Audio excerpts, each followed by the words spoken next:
Not long ago, I was having lunch with a man in my parish who told me how proud he was of his church. He went on about his appreciation for our tradition, liturgy, and many of the things that we have looked at in these teachings. He said, "I'm so happy to belong to a community that thoughtfully deals with the issues of the day." Then, my friend said, "I think the Episcopal Church is Christianity's buried treasure." My friend was echoing an appreciation and optimism that a lot of us have today for our church and our church's future. One priest recently pointed this out. A recent poll by the Center for American Progress reported that only 4% of the people polled cited abortion or homosexuality as the most serious moral crisis in America today. In the same study, 89% of registered voters polled agreed or strongly agreed that government should uphold the basic decency and dignity of all and take greater steps to help the poor and disadvantaged in America. The common prayer of the Episcopal Church is in sync with 89% of the American public. Let's face it, we all want to do something with our lives.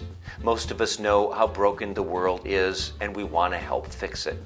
We also want to work on ourselves. Many of us are looking for places to help us wrestle with our faith and our doubts, to answer our most personal questions of meaning and purpose, especially in the context of our work and families as they intersect with the Christian religion. Most of us want places to raise our kids that uphold and instill Christian values. Most of us want to be generous, thoughtful, and live lives that spread goodness and peace. And we realize we can't do this alone. We need other Christians. We need communities. We need like-minded people who will be accepting, not judgmental, welcoming, not closed-minded, and who will help us become the kinds of people our souls and our God want us to be. Today is an exciting time to be an Episcopalian. We have a renewed commitment to feeding the hungry and clothing the naked, standing up for equal rights and radical hospitality, worshiping in the beauty of holiness, and making disciples who take Christ into the world. Despite the polarizing forces at work in this age of transition, we are solidly emerging as a distinctive and dynamic alternative for many Christians. Our ever-practical prayer book outlines an orthodox faith centered on the life and teachings of Jesus. This helps us form sacred liturgical communities devoted to shaping disciples, raising up holy families, and making a difference in the world. We're about claiming a solid grounding in Jesus Christ, rooted in the Bible, ancient tradition, and critical thinking. We're about humility and forgiveness, acceptance and inclusion, and we're about reasonable compromise, moderation, and finding middle ground.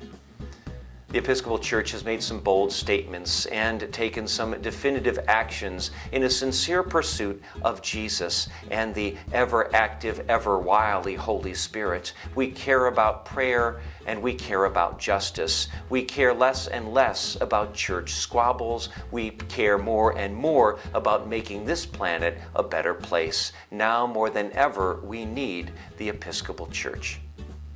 I hope these teachings help you understand our journey and see our unique role in the world. I hope it's now easier for you to discover how the Episcopal Church may fit into your own spiritual journey.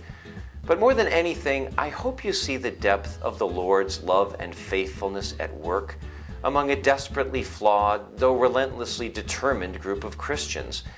It is an active love, endlessly working to renew, restore, and revitalize. It is a persistent love that refuses to give up on us or our churches.